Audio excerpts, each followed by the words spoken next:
नमस्कार दोस्तों, आपका स्वागत है हमारे इस यूट्यूब चैनल अर्जुन एकेडमी में। तो मैं साइंस का जो पार्ट 4 लेके आ गया हूँ। और अगर मैंने इससे पार्ट 3 तक अपलोड कर चुका हूँ, अगर आपने नहीं देखा है तो उसका लिंक मैंने वीडियो के डिस्क्रिप्शन में डाल दूँगा। आप वहाँ से जाकर देख सकते हैं, क्योंकि दोस्तों मैं जो वीडियो क्वेश्चन ला रहा हूँ बहुत ही इंपॉर्टेंट है, जो कि आपको हर प्रीवियस ईयर सेट में मिलेंगे आपको। तो प्लीज़ एक बार आप लोग वीडियो को पूरा ज़रूर देखिए। अगर वीडियो अच्छा लगे तो वीडियो को लाइक करिए, अगर अच्छा नहीं लगता हो तो भी डिसलाइक भी करिए, मुझसे कोई दिक्कत नहीं है। लेकिन वीडियो को आप लोग पूरा देखिए। तो चलते हैं क्वेश्चन की तरफ। और हाँ, आपको दोस्तों बता दें कि ये जो क्वेश्चन है, ये जो मैं लाया हूँ ज़्यादातर खास करके रेलवे के लिए लेके आया हूँ। ये आपको सीजीएल लेवल तक नहीं मिलेंगे, क्योंकि ये एनटीपीसी, ग्रुप डी और आपका डीआरडीओ और सीएचएसएल लेवल तक की ये क्वेश्चन है। कुछ कुछ क्वेश्चन हो सकते हैं, एक आध दो क्वेश्चन जो है वो आपको सीजीएल लेवल के मिल जाएंगे। लेकिन मैं वही क्वेश्चन कराता हूँ जो आपकी परीक्षा में पूछा जाएगा। मैं आपको हाई लेवल का क्वेश्चन करा दूँ और आपके एग्ज़ाम में आएगा ही नहीं तो कोई फ़ायदा नहीं है करा के। ठीक है, तो इसीलिए मैं वही क्वेश्चन लाता हूँ जो आपके एग्ज़ाम में पूछा जाता है। ठीक है, तो मैं चलता हूँ क्वेश्चन की तरफ। पहला कि निम्नलिखित में से कौन सा जो है ठोस, तरल और गैसीय रूप में मौजूद हो सकता है। तो बताइएगा इन चार ऑप्शन से जो है कौन सा है जो ठोस, तरल और गैसीय रूप में मौजूद हो सकता है। तो बताइएगा इन चार ऑप्शन से। तो देखिए, कौन सा जो है ठोस, तरल, गैसीय रूप में मौजूद हो सकता है। तो एक अधातु ही जो है वो ठोस, तरल और गैसीय रूप में मौजूद हो सकता है। तो सी इसका राइट हो जाएगा। तो चलते हैं नेक्स्ट क्वेश्चन की तरफ। एक चालक का जो प्रतिरोध है वो कारकों में किस पर निर्भर करता है। तो देखिए, एक चालक का जो है प्रतिरोध वो किस पर निर्भर करेगा, तो हमेशा हमेशा जो है वो दाब पे ही निर्भर करता है। तो सी इसका राइट हो जाएगा। तो चलते हैं नेक्स्ट क्वेश्चन की तरफ। सतह पर लंबवत किसी वस्तु का जो है कार्य करने वाले बल को क्या कहा जाता है। तो देखिए, सतह पर जो है किसी वस्तु पर कार्य करने वाले बल को क्या कहा जाता है, उसे क्या कहा जाता है, थ्रस्ट कहा जाता है। तो बी इसका राइट हो जाएगा। तो चलते हैं नेक्स्ट क्वेश्चन की तरफ। समान परिस्थितियों में कौन सा रंग सबसे अधिक अवशोषित होता है। तो बताइएगा इन चार ऑप्शन से कौन सा रंग जो है सबसे अधिक अवशोषित होता है। तो देखिए, काला जो है वो समान परिस्थितियों में सबसे अधिक गर्मी में अवशोषित होता है। तो डी इसका राइट हो जाए, क्योंकि आप लोग देखेंगे गर्मी के समय में अगर हम काला कपड़ा पहन ले तो और गर्मी लगती है। ठीक है, तो इसी कारण से हमें गर्म काला कपड़े से जो है अधिक गर्मी अवशोषित होती है। तो डी इसका राइट हो जाएगा। तो चलते हैं नेक्स्ट क्वेश्चन की तरफ। कोशिका के अध्ययन को क्या कहा जाता है। तो बताइएगा इन चार ऑप्शन से कोशिका के अध्ययन को क्या कहा जाता है। तो कोशिका के अध्ययन को क्या कहा जाता है, तो साइटोलॉजी कहा जाता है। तो डी सी इसका राइट हो जाएगा। तो चलते हैं नेक्स्ट क्वेश्चन की तरफ। ब्लैक रस्ट रोग से कौन सा पौधा प्रभावित होता है। तो ब्लैक रस्ट रोग से कौन सा पौधा प्रभावित होता है, तो गेहूं का पौधा जो है प्रभावित होता है। तो बी इसका राइट हो जाएगा। तो चलते हैं नेक्स्ट क्वेश्चन की तरफ। असंतुलित रासायनिक समीकरण को क्या कहा जाता है। तो असंतुलित जो है रासायनिक समीकरण को क्या कहा जाता है, तो स्टेलेटल रासायनिक समीकरण कहा जाता है। तो ए इसका राइट हो जाएगा। एलपीजी के जो मुख्य रूप से क्या घटक होते हैं। तो एलपीजी के जो मुख्य रूप से एलपीजी जो है मुख्य रूप से किसकी बनी होती है, बताइएगा इन चार ऑप्शन से आप लोग। तो देखिए, एलपीजी जो है किसके बने होते हैं, तो प्रोपेन और ब्यूटेन के बने होते हैं।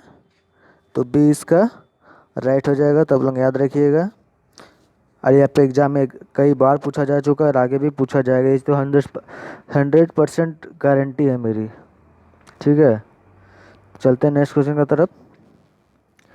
एक विशिष्ट जीव के आनुवंशिक घटक को किस रूप में जाना जाता है। तो देखिए, एक विशिष्ट जीव जो आनुवंशिक घटक को किस रूप में जाना जाता है, तो जीनोटाइप के रूप में जाना जाता है। तो बी इसका राइट हो जाएगा। स्किर्वी जो है किसकी कमी से होता है। तो देखिए, स्किर्वी जो है विटामिन सी की कमी से होता है। तो सी इसका राइट आंसर भी इसका सी होगा। ठीक है, और अगर बात की जाए विटामिन ए से कौन सा रोग होता है कमी से, रतौंधी होता है, विटामिन डी से रिटकेस होता है, और अगर बात की जाए विटामिन बी से तो बेरी बेरी होता है। ठीक है, ए का मैंने बताया आपको, रतौंधी बीमारी होता है विटामिन ए से, विटामिन डी से होता है रिटकेस, और विटामिन सी से स्किर्वी। तो आप लोग याद रखिएगा। किसी दिए गए स्थान पर प्रकाश को केंद्रित करने के लिए निम्नलिखित में से किस दर्पण का उपयोग किया जाता है? तो देखिए, किसी दिए गए स्थान पर प्रकाश को केंद्रित करने के लिए जो किस दर्पण का उपयोग किया जाता है, तो देखिए यहाँ पर ही जो है अवतल होगा, अवतल दर्पण का उपयोग किया जाता है। ठीक है, यहाँ अवतल होगा। चलते हैं नेक्स्ट क्वेश्चन की तरफ। पत्ती का वह भाग जिसके द्वारा वह तने से जुड़ी होती है वो क्या कहलाता है? तो देखिए, पत्ती का वह भाग जो तने से जुड़ी होती है वो क्या कहलाता है? वो पर्णवृत्त कहलाता है। तो सी इसका राइट हो जाएगा। तो चलते हैं नेक्स्ट क्वेश्चन की तरफ।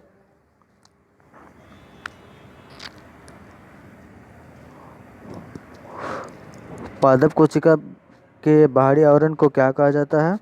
तो पादप कोशिका के बाहरी आवरण को क्या कहा जाता है? कोशिका भित्ति कहा जाता है। तो बी इसका राइट हो जाएगा। तो आप लोग याद रखिएगा, पादप कोशिका के बाहरी आवरण को कोशिका भित्ति कहा जाता है। तो चलते हैं, बेंजीन का रासायनिक सूत्र क्या है? तो देखिए, बेंजीन का जो रासायनिक सूत्र होता है वो C6H6 होता है। तो सी इसका राइट हो जाएगा। तो चलते हैं नेक्स्ट क्वेश्चन की तरफ। निम्नलिखित में से कौन सा विवर्तन का एक उदाहरण है? तो बताइएगा, इन चार ऑप्शन से कौन सा जो है एक विवर्तन का एक उदाहरण है? तो देखिए, सीढ़ी पर बनने वाला इंद्रधनुष का पैटर्न। तो डी इसका राइट हो जाएगा। तो चलते हैं नेक्स्ट क्वेश्चन की तरफ। बिना निषेचन के अंडा की कोशिका से भ्रूण की विकास की प्रक्रिया को क्या कहा जाता है? तो देखिए, बिना निषेचन के अंडे की कोशिका से भ्रूण की विकास की प्रक्रिया को क्या कहा जाता है? तो असूची वंश वृद्धि कहा जाता है। तो बी इसका राइट हो जाएगा। क्या होता है जब किसी तरल पदार्थ का उत्पादन वस्तु के भार से अगर कम हो जाए? तो देखिए क्या होगा, वह जब किसी तरल का पदार्थ उत्पादन वस्तु के भार से कम हो जाता है तो वो वस्तु तरल में डूब जाएगी। तो सी इसका राइट हो जाएगा। आधुनिक आवर्त सारणी में जो है मौजूद तत्वों का सारणी में समान आवर्त में मौजूद तत्वों का जो समान होता है वो क्या होता है? तो सेलों की संख्या जो है वो आधुनिक आवर्त सारणी में आवर्त में मौजूद तत्वों की सेलों की संख्या समान होता है। तो सी इसका राइट हो जाएगा। तो चलते हैं नेक्स्ट क्वेश्चन की तरफ। निम्नलिखित में से कौन से कांच सबसे अधिक इस्तेमाल किया जाता है? तो देखिए, कौन सा कांच? सोडा कांच सबसे अधिक इस्तेमाल किया जाता है। तो डी इसका राइट हो जाएगा। निम्नलिखित में से कौन सी सूर्य की रोशनी से अनावृत किए जाने पर जहरीली गैस फॉस्फोरिन उत्पादन करता है? तो देखिए, क्लोरोफॉर्म जो है वो सूर्य की रोशनी से आने वाली जहरीली गैस फॉस्फोरिन का उत्पादन करता है। तो बी इसका राइट हो जाएगा। मनुष्य की मांसपेशियों में कौन सा प्रोटीन पाया जाता है? तो मनुष्य के जो मांसपेशियों में कौन सा प्रोटीन पाया जाता है? तो ट्रोपोनिन पाया जाता है। तो ए इसका राइट हो जाएगा। मानव शरीर में ग्रंथियां मानव त्वचा के किस परत में मौजूद होती है? तो देखिए, तो मानव शरीर की जो ग्रंथियां है वो किस परत में मौजूद होती है? तो देखिए, अंतर त्वचा में यह परत मौजूद होती है। तो बी इसका राइट हो जाएगा। अम्ल और क्षार का परीक्षण के लिए किसका उपयोग किया जाता है? तो देखिए, अम्ल और क्षार के लिए किसका उपयोग किया जाता है? लिटमस पेपर का उपयोग किया जाता है। तो चलते हैं नेक्स्ट क्वेश्चन की तरफ। जब HCl के संगमरमर टुकड़ों को संसाधित किया जाता है तो निम्न में से कौन सी गैस उत्पन्न होती है? देखिए, जब HCl को संगमरमर के टुकड़ों से संसाधित किया जाता है तब CO2 मतलब कार्बन डाइऑक्साइड उत्पन्न होती है। तो ए इसका राइट हो जाएगा। और आज का मेरा लास्ट क्वेश्चन, निम्नलिखित में से कौन सा बीमारी वायरस का कारण होती है? तो देखिए, चेचक जो है वायरस के कारण होती है। तो ए इसका राइट हो जाएगा। ठीक है। और अगर हैजा की बात की जाए तो ये पानी से होता है हमेशा। अगर क्षय रोग की बात की जाए तो ये टीबी से होता है। और मलेरिया की बात की जाए तो ये प्रोटोजोआ के कारण होता है। ठीक है, तो ये था मेरा आज का लास्ट क्वेश्चन। और अगर वीडियो अच्छा लगा तो वीडियो को लाइक करिएगा, और चैनल पर नया आया तो चैनल को सब्सक्राइब करिएगा। और दोस्तों, आप लोगों से रिक्वेस्ट है कि वीडियो को पूरा देखिए, क्योंकि मैं बहुत ही इंपॉर्टेंट क्वेश्चन ला रहा हूँ। अगर वीडियो अच्छा नहीं लगता तो डिसलाइक भी करिए, कोई प्रॉब्लम नहीं है, लेकिन आप लोग देखिए एक बार ज़रूर। तो फिर मिलते हैं नेक्स्ट वीडियो में, आज के लिए बस इतना ही।